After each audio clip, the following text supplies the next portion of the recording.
अहमदपुर गांव में 3 दोस्त रहा करते थे, जिनके नाम रोहित, करण और अर्जुन थे। वो तीनों बहुत ही पक्के दोस्त थे। जहाँ कहीं जाते थे साथ जाते थे, जो कुछ भी करते साथ करते। पर किस्मत से तीनों ही बहुत ज्यादा गरीब थे। एक दिन वो तीनों एक पेड़ के नीचे बैठे हुए थे। अरे भैया, समझ नहीं आता भगवान ने हमारी तकदीर किस तरह लिखी है। क्यों, क्या हो गया रोहित? तुम ऐसा क्यों कह रहे हो? अरे सच ही तो कह रहा हूँ, वरना हम तीनों ही गरीब। कम से कम एक दोस्त तो अमीर होता ही ना, जो हम लोगों के खर्चे उठा सकता। हाँ, ये तो तुमने बिल्कुल ठीक कहा। अब ये तो भगवान ही जाने जो उसने हमें इतना गरीब बनाया है। हाँ भैया, मैं तो तुम दोनों से भी गरीब हूँ, क्योंकि मेरे पास तो कुछ भी नहीं है। मैं तो तुम लोगों के भरोसे ही रहता हूँ। अरे तुम ऐसा क्यों कह रहे हो रोहित? तुम हमारे दोस्त हो और हमारा फर्ज है कि हम तुम्हारा ध्यान रखें। क्यों, सही कहा ना रोहित? और क्या, हम तीनों हमेशा साथ रहेंगे। इसके बाद वो तीनों काम की तलाश में निकल गए, पर उन्हें कहीं भी काम नहीं मिला, जिससे वो काफी ज्यादा परेशान हुए। हमें तो कहीं काम भी नहीं मिल रहा है, अब हम क्या करें? गांव वाले सोचते हैं हम उनके यहाँ काम नहीं करेंगे, क्योंकि बातों में ही लगे रहेंगे, जबकि ऐसा बिल्कुल भी नहीं है। और क्या, पता नहीं गांव वाले हमें काम क्यों नहीं देते। मेरे ख्याल से अब हमें दूसरे गांव जाना चाहिए, तभी हमारा कुछ हो पाएगा। हाँ, तुम बिल्कुल ठीक कह रहे हो। ये कहकर वो तीनों वहाँ से जाने लगे।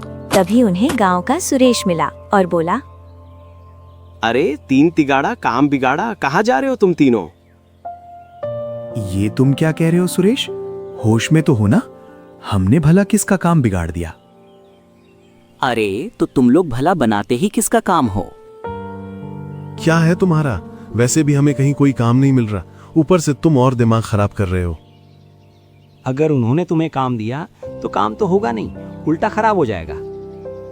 तुम तो ऐसे कह रहे हो जैसे हमने कितनों का काम खराब किया हो।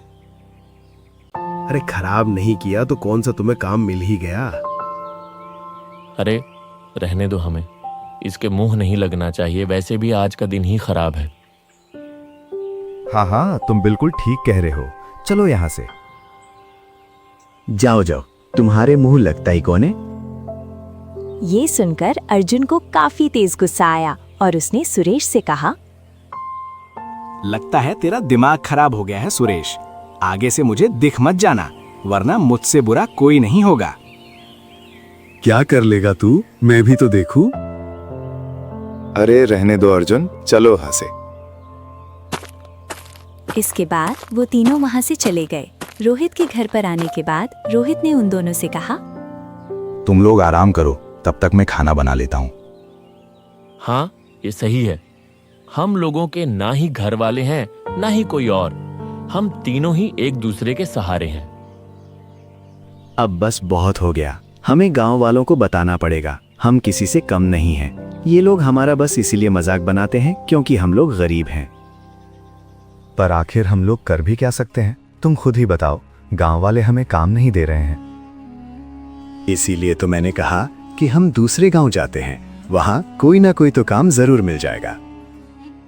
ठीक है, अगर तुम यही चाहते हो तो कल सुबह ही हम लोग दूसरे गांव के लिए निकल जाएंगे।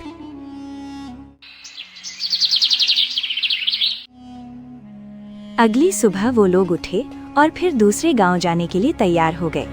दूसरे गांव जाने से पहले उन्हें एक जंगल मिला, जिसे देखकर रोहित ने कहा, अरे ये जंगल देखने में बड़ा ही खतरनाक लग रहा है, अब हम लोग क्या करें? अरे तुम चिंता क्यों कर रहे हो? जब तक हम तीनों साथ में हैं, तब तक कोई हमारा कुछ नहीं कर सकता। चलो हम लोग जंगल में चलते हैं। इसके बाद वो तीनों जंगल में चले गए। जंगल में चलते हुए रोहित काफी ज्यादा डर रहा था, जिसे देखकर अर्जुन ने कहा, तू इतना डर क्यों रहा है? अरे भैया, मैं कभी आज से पहले जंगल नहीं आया हूँ, इस वजह से। अरे तू घबरा मत, कुछ नहीं होगा। बस कुछ ही देर में हम दूसरे गांव पहुंच जाएंगे। हम लोग छोटे रास्ते से चलेंगे, जिससे हम लोग गांव जल्दी पहुंच जाएं। हाँ चलो भैया, ये तो अच्छा है, तुम्हें छोटा रास्ता भी पता है। वैसे तुम जंगल आए हो आज से पहले? हाँ हाँ, मैं कई बार आ चुका हूं। आए तब तुमने हम दोनों को क्यों नहीं बताया? क्योंकि हम तुम्हारे साथ कभी नहीं। अरे अभी नहीं, जब मैं छोटा था तब। ये सुनकर वो दोनों हैरान हुए। तभी अचानक उन्हें किसी के गुर्राने की आवाज सुनाई दी, जिससे वो तीनों थोड़ा डर गए। अरे ये किसकी आवाज है? ऐसा लग रहा है जैसे कोई जंगली जानवर हो। तो तुम रोहित ठीक कह रहे हो, हमें यहाँ से जल्दी भागना चाहिए। अरे कहीं ऐसा ना हो हम तीनों किसी मुसीबत में फंस जाएं। इसके बाद वो तीनों वहां से भागकर दूसरे गांव आ गए। गांव आने के बाद वो तीनों काफी खुश हुए और बोले, चलो, जंगल से तो हम लोग निकल आए, अब यहाँ पर काम कहाँ मांगेंगे?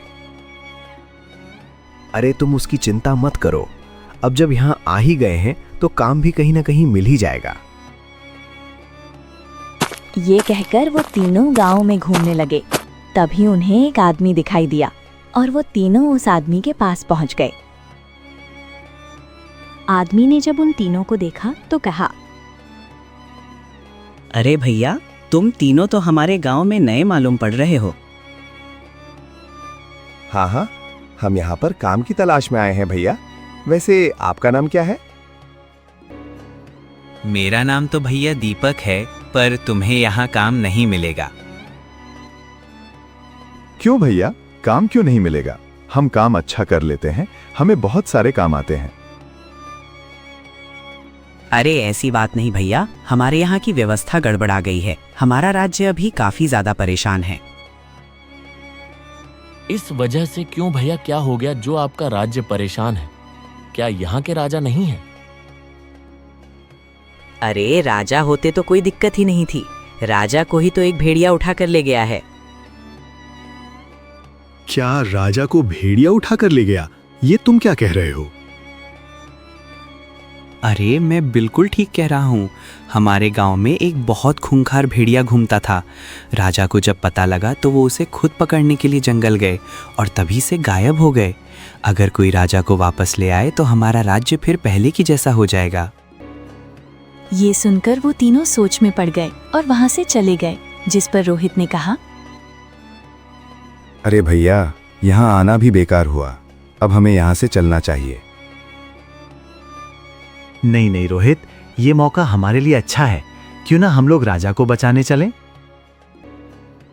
ये तुम क्या कह रहे हो? कहीं ऐसा ना हो राजा के चक्कर में हम तीनों भी उस भेड़िया की बलि चढ़ जाएं। अरे नहीं नहीं, वो भेड़िया इतना शक्तिशाली नहीं होगा। हम 3 हैं, वो अकेला। हाँ, कहा तो बिल्कुल ठीक ही रहे रोहित। शायद इस तरह हम लोगों की तकदीर बदल जाए और हम लोग अमीर हो जाएं, क्योंकि राजा को बचाएंगे तो कम से कम इनाम तो मिलेगा ही ना। ये सुनकर रोहित भी सोच में पड़ गया। काफी देर सोचने के बाद उसने कहा, तो फिर ठीक है, पर हम लोग पता कैसे लगाएंगे कि राजा कहाँ है? अरे तुमने सुना नहीं, राजा उसे पकड़ने के लिए जंगल की तरफ गए थे। मतलब जहां से अभी हम लोग लौट कर आए हैं, हमें वापस उसी जंगल जाना है। क्या उसी जंगल? अरे नहीं नहीं, वहां तो बहुत खतरनाक है। वहां पर तुमने सुना नहीं कितने खतरनाक जंगली जानवरों की आवाज थी? अरे तो क्या हो गया, इतना जोखिम तो उठाना ही पड़ेगा, सोच लो। मैं तो भाई तैयार हूं रोहित। अब तुम सोच लो, या फिर तुम यहीं रहो, हम दोनों जाएंगे। नहीं नहीं, मैं तुम दोनों को अकेले नहीं जाने दूंगा। अगर जाएंगे तो तीनों साथ जाएंगे, वरना कोई नहीं जाएगा। तो फिर तुमने क्या सोचा, चलें? हाँ हाँ चलो, अगर मरना ही है तो साथ में ही मर लेते हैं। जंगल में आने के बाद रोहित काफी ज्यादा परेशान हो रहा था। उसे परेशान देखकर अर्जुन ने मुस्कुराते हुए कहा, अरे यार, परेशान क्यों हो रहा है? जब तक हम हैं तब तक तुझे कुछ नहीं होने देंगे। हाँ हाँ, अर्जुन बिल्कुल ठीक कह रहा है। रोहित, तू परेशान मत हो। अगर कोई जंगली जानवर आ भी गया तो हम लोग आगे हो जाएंगे और तुझे पीछे कर देंगे। अरे ऐसी बात नहीं है, बस पहली बार जंगल आ रहा हूँ इसीलिए डर लग रहा है। अरे पहली बार क्यों, अब तो दूसरी बार आए ना, अभी तो हम लोग आए ही थे। ये सुनकर रोहित ने कुछ नहीं कहा और वो लोग आगे बढ़ते गए। जंगल के काफी अंदर आने पर रोहित ने कहा, आखिर वो भेड़िया कहाँ रहता होगा और राजा को कहाँ ले गया होगा? अब ये तो हमें नहीं पता। जहां तक भेड़िया की बात है तो वह किसी गुफा में ही रहता होगा। तो फिर हम लोग यहाँ कहीं गुफा ढूंढते हैं, तभी हम लोग राजा तक पहुंच पाएंगे। हाँ, कहा तो तुम ठीक रहे। तो ऐसा करें, तीनों लोग तीनों दिशाओं में फैल जाओ।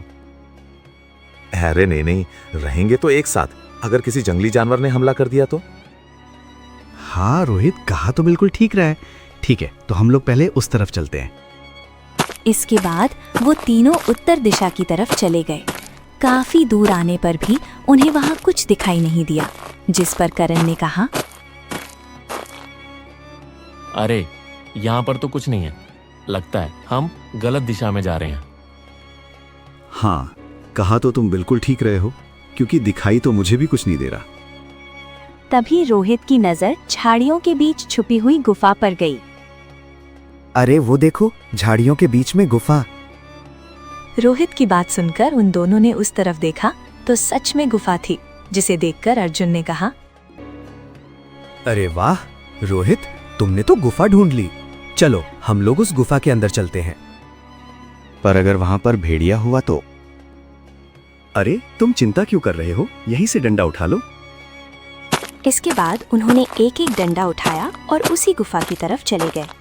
इसके बाद वो लोग गुफा के अंदर गए। अंदर आने पर उन्हें वहां कहीं भेड़िया नहीं मिला।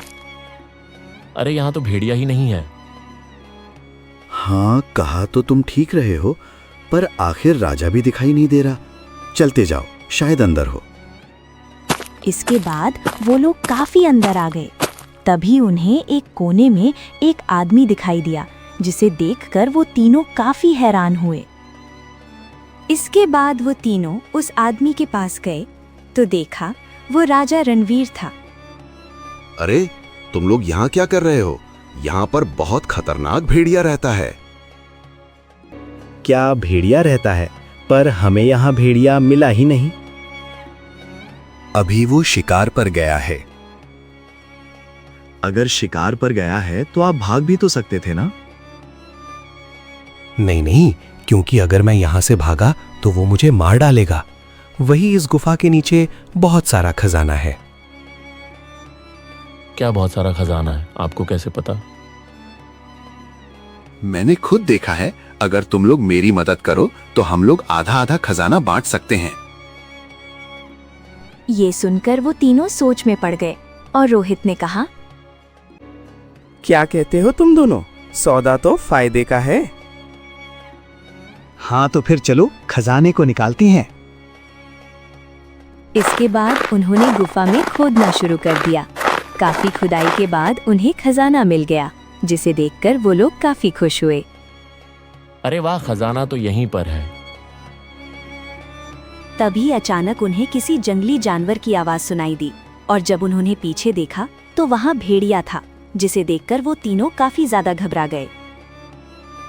अरे ये क्या? ये तो भेड़िया है। अब हम लोग क्या करेंगे? तुम घबराओ मत, हम 3 हैं और वो अकेला।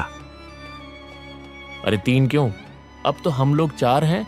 राजा भी तो हमारे साथ है ना, क्यों? महाराज सही कहा ना? हाँ हाँ, क्यों नहीं। तब तो मैं अकेला था। इस भेड़िया ने मुझ पर बहुत अत्याचार किया। अब हम चारों मिलकर इसे सबक सिखाएंगे। इसके बाद उन लोगों ने भेड़िए को मारना शुरू कर दिया, जिससे भेड़िया डर गया और वहां से भाग गया। भेड़िए के जाने के बाद राजा रणवीर काफी खुश हुए और उन तीनों से बोले, आप लोगों का बहुत बहुत धन्यवाद। अगर आज आप लोग यहाँ आए नहीं होते तो मैं यहाँ से कभी भी आजाद नहीं हो पाता। अरे आप ऐसा क्यों कह रहे हैं महाराज? चलिए, आपका राज्य आपका इंतजार कर रहा है। हम आपके राज्य से ही आ रहे हैं। ये सुनकर राजा रणवीर काफी खुश हुए और खजाने को उन्होंने बराबर बांट लिया। और फिर राजा रणवीर ने कहा, तुम हमारे साथ चलो हम तुम्हें इनाम देंगे। और नहीं महाराज, अब इनाम की आवश्यकता नहीं है, क्योंकि हमारे पास पहले से ही बहुत सारा धन आ गया है। हाँ, तुमने बिल्कुल सही कहा। ये सुनकर राजा रणवीर काफी खुश हुए और वो वहां से चले गए। चलो अब हम लोग भी अपने गांव चलते हैं। अब तो हम लोग बहुत अमीर हो गए ना। हाँ, तुमने ठीक कहा, चलो। इसके बाद वो लोग भी गांव आ गए। गांव आने के बाद वो तीनों काफी ज्यादा खुश हुए और रोहित ने कहा, चलो आखिर हम लोगों की तकदीर बदल ही गई। अगर हम लोग यहाँ से जाते नहीं तो हमारी तकदीर कभी नहीं बदलती। मैंने तो तुम लोगों से पहले ही कहा था, इस गांव में रहेंगे तो कुछ नहीं कर पाएंगे। अब मैं उस सुरेश को बताऊंगा। अरे छोड़ो उसे, वह तो पागल था। चलो अब हम लोग अपने पक्के पक्के मकान बना लेते हैं। इसके बाद उन तीनों ने अपने घर पास ही पास बना लिए, जिसे देखकर गांव वाले काफी ज्यादा हैरान हो गए। सुरेश भी काफी ज्यादा हैरान था। तभी अर्जुन ने सुरेश से कहा, क्यों सुरेश, क्या कह रहा था तू उस दिन हमसे? हम कुछ नहीं कर पाएंगे? अरे नहीं भैया, मैं तो मजाक कर रहा था। तुम तीनों तो बहुत ही होशियार हो। ये कहकर सुरेश वहां से भाग गया। वैसे कुछ भी कहो, हम तीनों ने साथ में गरीबी देखी और साथ में ही अमीरी भी देख ली। हाँ, क्योंकि हम तीनों पक्के दोस्त हैं। हाँ, और हमेशा पक्के बने रहेंगे। क्यों? इसके बाद वो तीनों आराम से रहने लगे और अब वो लोग काफी खुश थे।